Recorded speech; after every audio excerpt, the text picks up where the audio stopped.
ಓಂ ಶ್ರೀ ಪರಮಾತ್ಮನೇ ನಮಃ.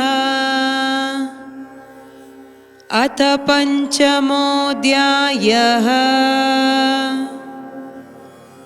ಕರ್ಮ ಸನ್ಯಾಸ ಯೋಗಃ.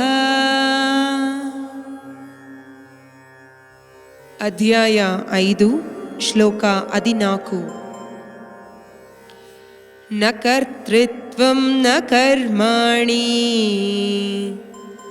ಲೋಕಸ್ಯ ಸೃಜತಿ ಪ್ರಭುಃ. ನ ಕರ್ಮ ಫಲ ಸಂಯೋಗಂ ಸ್ವಭಾವಸ್ತು ಪ್ರವರ್ತತೆ.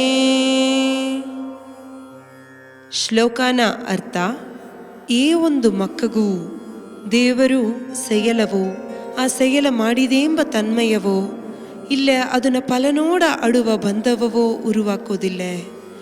ಇದೆಲ್ಲವೇ ಒಬ್ಬನ ಇಯಲ್ಬಾದ ಗುಣನಾಲೆಯೂ ಜಡ ಇಯರ್ಕೈನ ಗುಣನಾಲೆಯೂತ ನಡೆದರ.